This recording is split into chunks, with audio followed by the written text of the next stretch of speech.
السلام علیکم ورحمۃ اللہ وبرکاتہ۔ میں ایک ایماندار پولیس افسر تھا۔ ایک بوڑھے شخص کو زنا کے کیس میں لایا گیا۔ اسے دیکھ کر سب توبہ توبہ کرنے لگے۔ اس کی بیٹی نے اس کی رپورٹ درج کروائی تھی کہ میرے باپ نے میرے ساتھ زنا کیا ہے، لیکن جب میں نے روتے ہوئے بوڑھے کو دیکھا تو مجھے اس کے چہرے پر سچائی نظر آئی۔ جب کیس کی تحقیقات کی تو ایسی خوفناک سچائی کا انکشاف ہوا کہ میرے رونگٹے کھڑے ہو گئے، کیونکہ اس کی بیٹی نے اس روز بھی سب معمول کے مطابق چل رہا تھا۔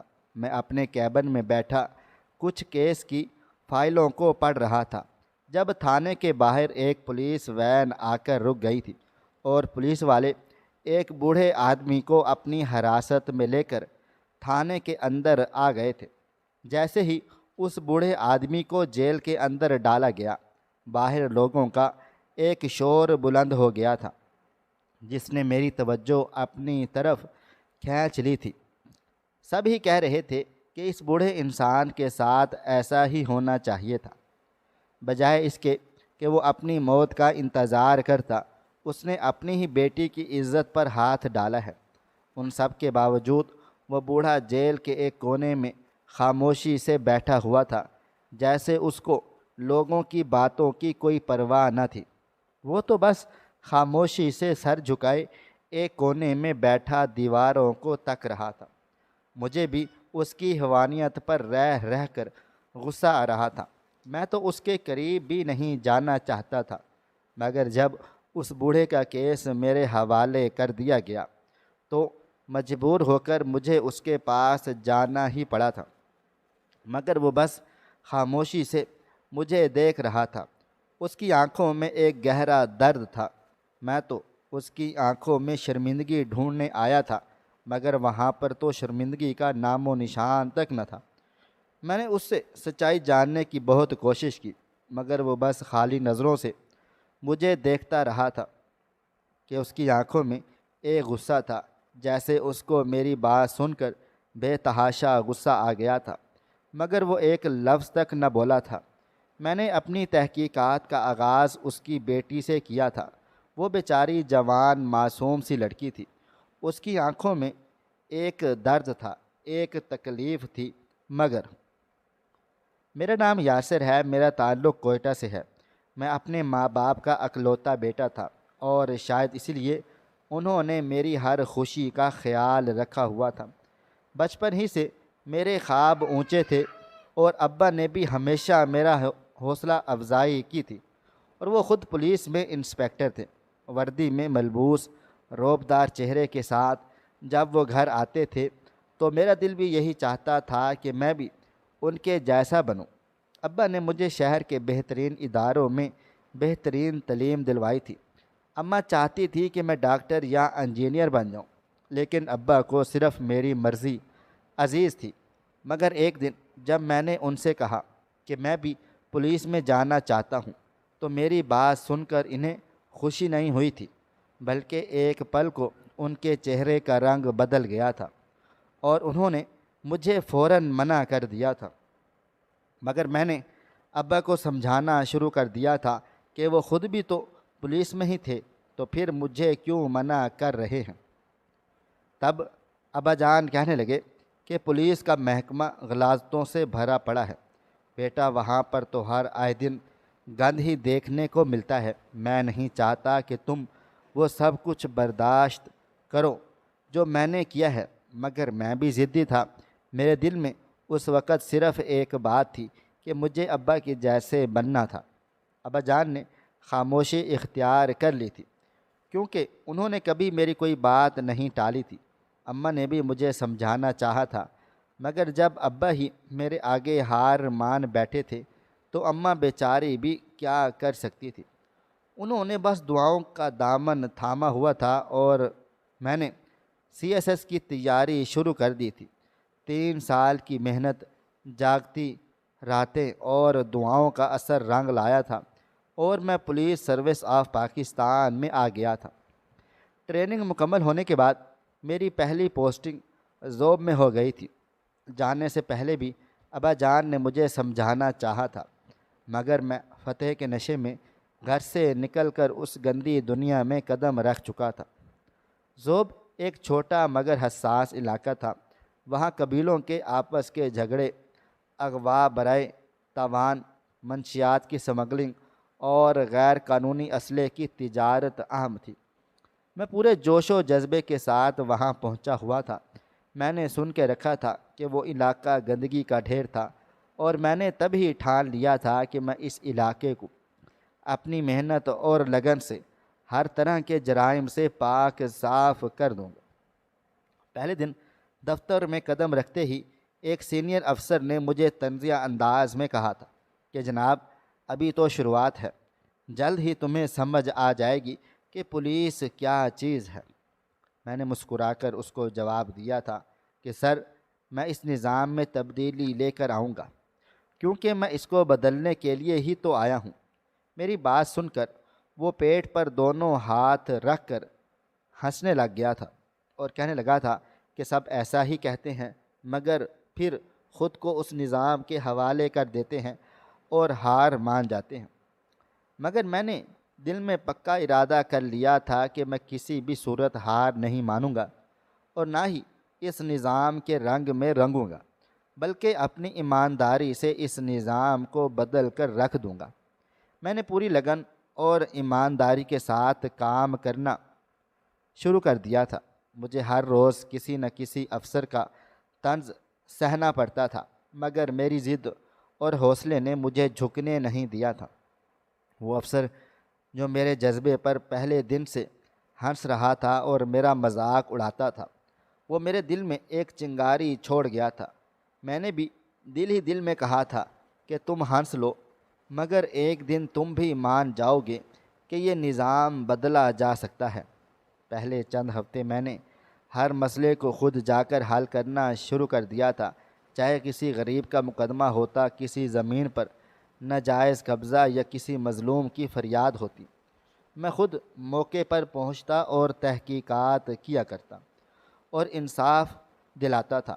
میرے جونیئر افسروں نے شروع میں تو میرے ساتھ قدم سے قدم ملا کر چلنے کی کوشش کی تھی، مگر روز کے بے تحاشا کام سے وہ بھی جلد ہی تھک ہار گئے تھے۔ ان میں سے کچھ مجھے کہنے لگ گئے تھے، سر، ہم سارا دن آپ کے ساتھ دھوپ میں خوار نہیں ہو سکتے۔ ایک کہنے لگا کہ یہ سب کرنے سے کیا ہوگا؟ اگر آج حکومت میں اچھے لوگ ہیں تو کل کو پھر وہی لوگ واپس آ جائیں گے اور وہی کچھ ہوگا۔ مجھے اس کی بات سن کر دکھ تو ہوا تھا، مگر ان کی بات میں کچھ سچائی بھی تھی۔ مگر میں سوچنے لگا تھا کہ کیا میں صرف اس لیے خاموش ہو جاتا کہ کل کو دوبارہ وہی سب کچھ ہوگا؟ لیکن نہیں، میں ان سب باتوں کو نظر انداز کرتا اکیلا ہی ہر کام کاج دیکھنے لگا تھا۔ میں جانتا تھا کہ وہ راستہ مشکل تھا، مگر میں اس پر چلنے کا حوصلہ رکھتا تھا۔ ایک دن مجھے شکایت ملی تھی کہ ایک بیوہ عورت کی زمین پر ایک مقامی کونسلر نے قبضہ کر کے رکھا ہے۔ میں فوراً موقع پر پہنچا تھا اور مجھے معلوم ہوا تھا کہ وہ کونسلر سیاسی اثر و رسوخ رکھتا ہے اور پورے علاقے میں اس کی دھاک ہے۔ میرے پہنچنے پر اس نے مجھے سمجھانے کی اور مجھے رشوت دینے کی کوشش کی۔ اس نے میرے سامنے نوٹوں سے بھرے ہوئے 2 بیگ رکھے اور اپنی مونچھوں کو تاؤ دیتا ہوا کہنے لگا تھا کہ اگر وہ پیسے میرے لیے کم تھے تو وہ مجھے اور بھی پیسے دے سکتا ہے، مگر اس کی شرط تھی کہ میں اس کے معاملے میں ٹانگ نہ اڑاؤں۔ مگر میں نے اس کے ان پیسوں پر لات دے ماری تھی اور اس کے خلاف مقدمہ درج کر لیا تھا۔ وہ آگ بگولا ہو گیا تھا اور مجھے ڈرانے دھمکانے لگ گیا تھا۔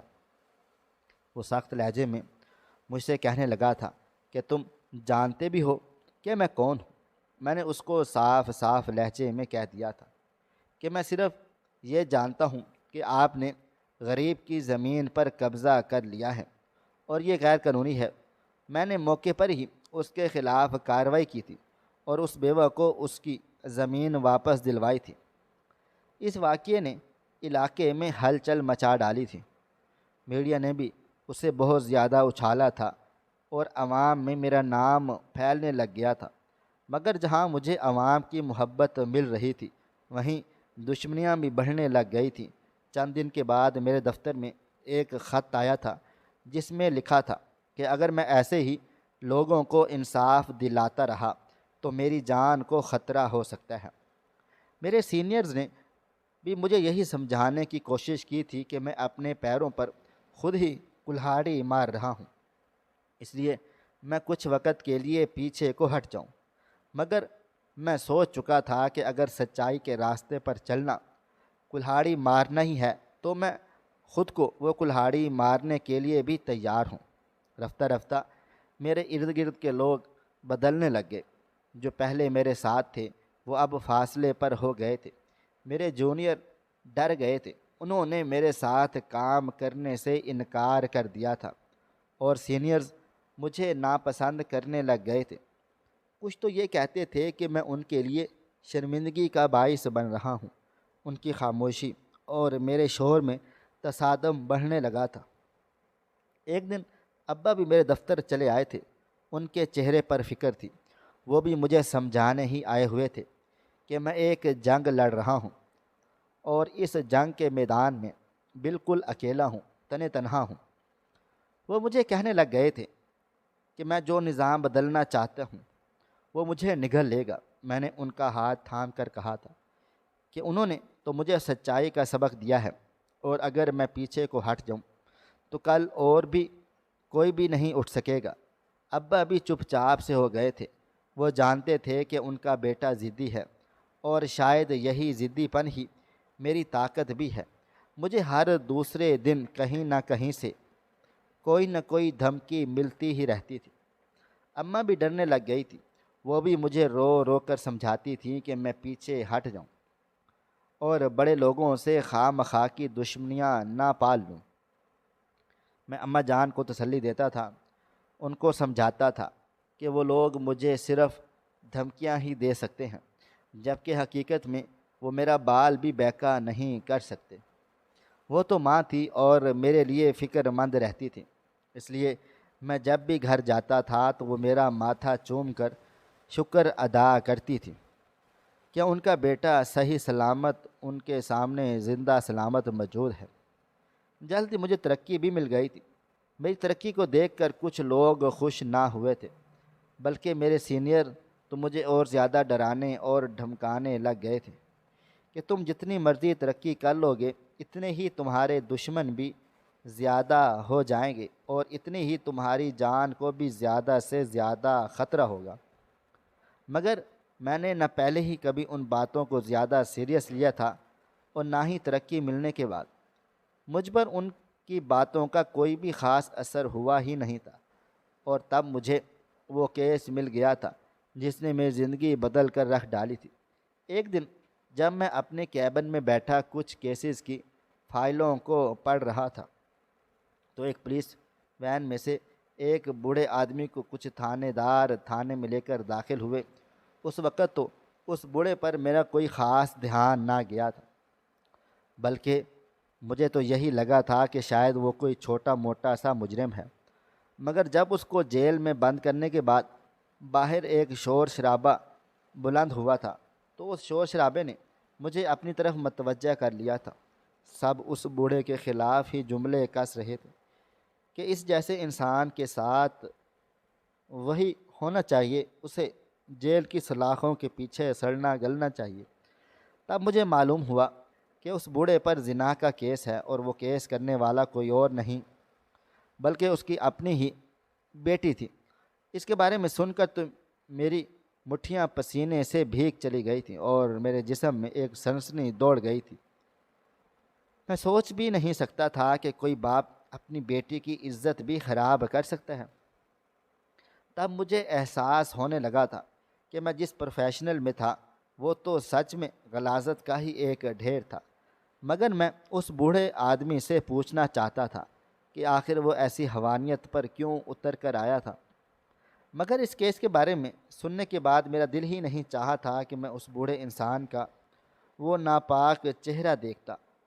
مجھے تو اس سے شدید نفرت محسوس ہو رہی تھی۔ میرے دل و دماغ میں اس بوڑھے کے لیے نفرت اور غصے کی شدت بڑھتی ہی چلی جا رہی تھی۔ وہ بوڑھا آدمی جو تھانے کے ایک تاریک کونے میں قید تھا۔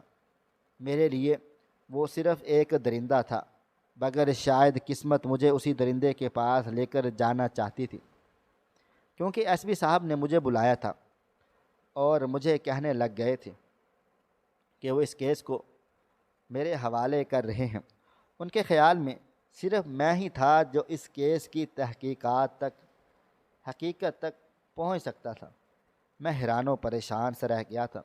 میں نے اس کیس کو لینے سے انکار کرنا چاہا تھا اور اپنے افسر کو سمجھانا چاہا تھا کہ میں اس کیس سے الگ رہنا چاہتا ہوں، کیونکہ میرے لیے ایسے کیسز ناقابل برداشت تھے جن میں کسی لڑکی کی عزت کا کوئی معاملہ ہوتا۔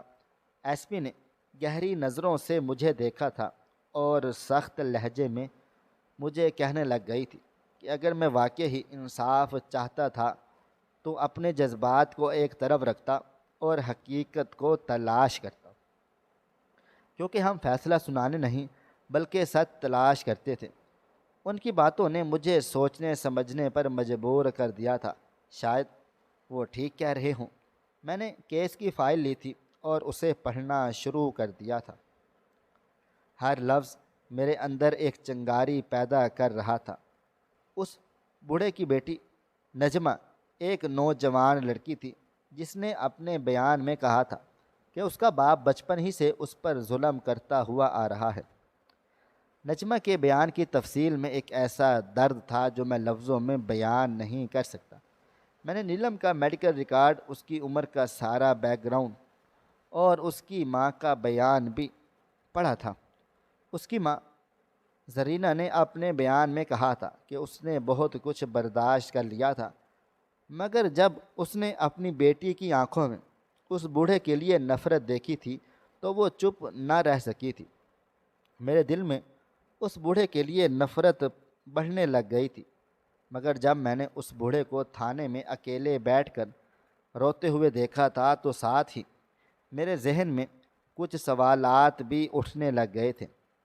جب سے وہ بوڑھا تھانے میں آیا تھا میں نے اس کو دیکھا تک نہ تھا، مگر جب میں نے ایک دو بار اس کو روتے ہوئے دیکھا تو نہ جانے کیوں میرے دل میں بار بار ایک ہی خیال آنے لگا تھا کہ شاید وہ بوڑھا بے قصور ہے۔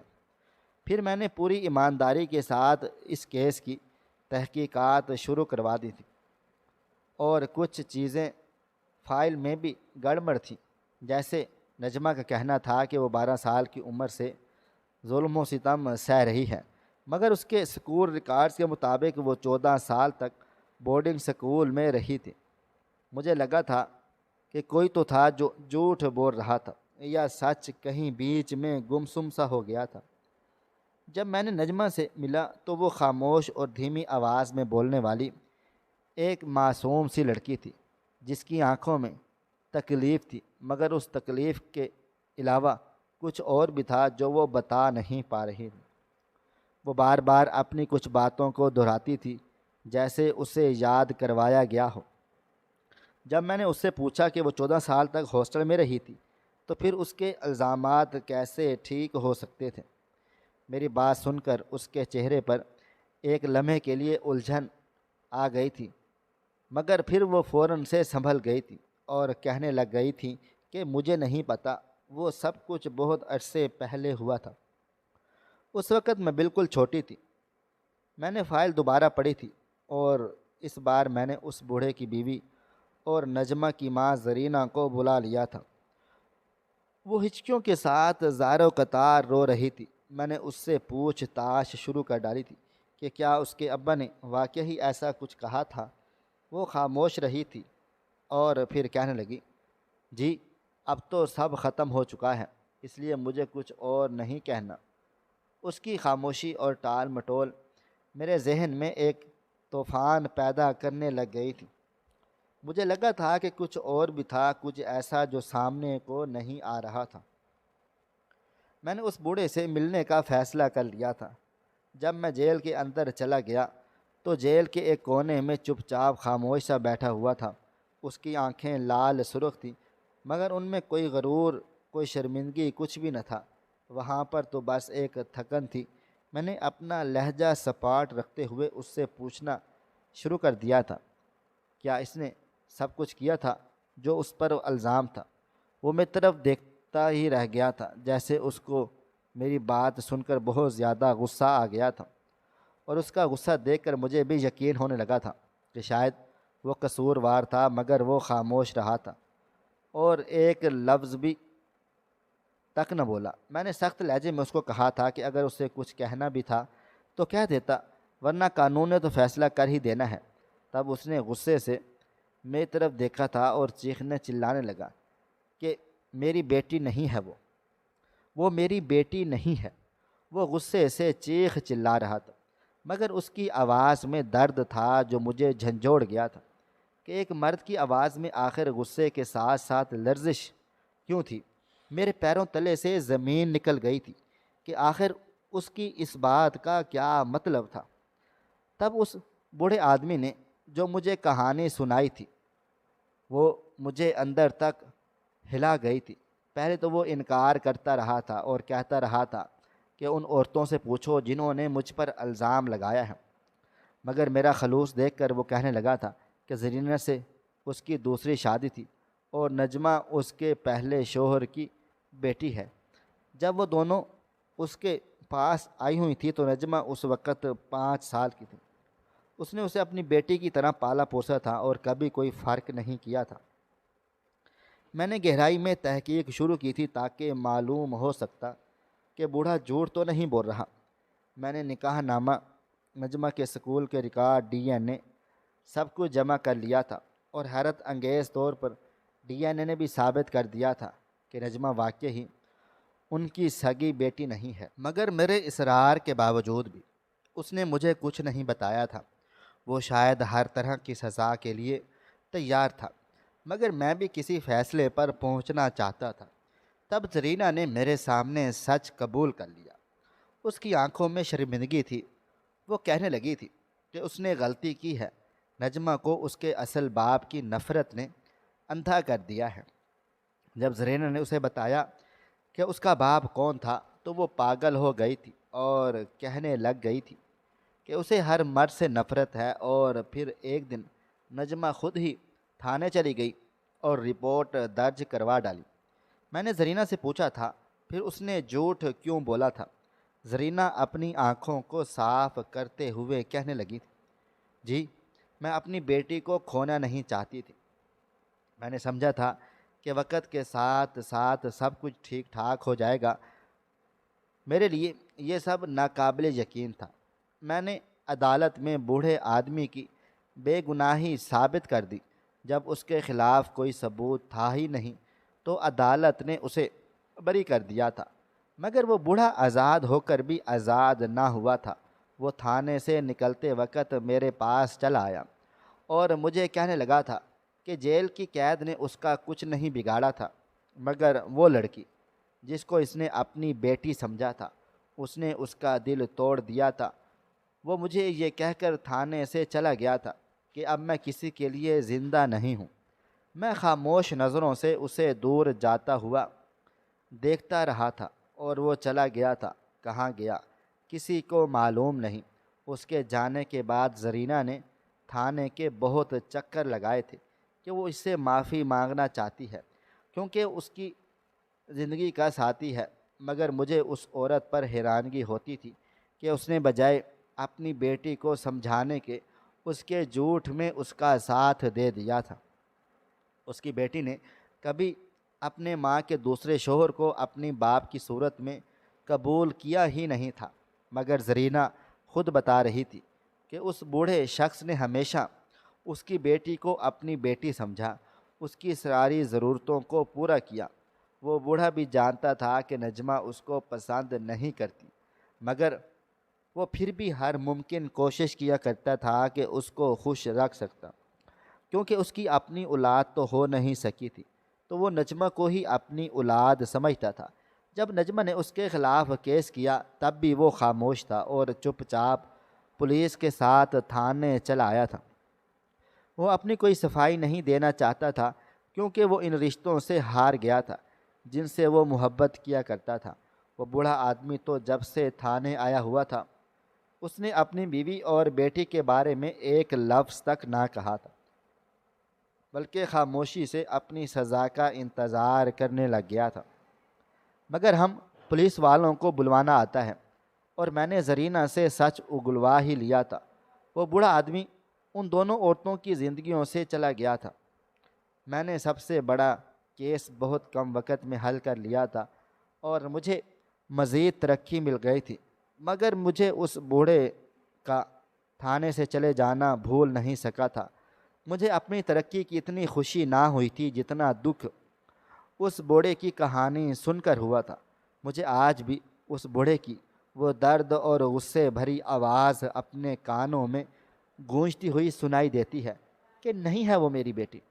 میں آج بھی سوچتا ہوں کہ ہم لوگ کتنی جلدی فیصلہ سنا دیتے ہیں بنا سچ جانے۔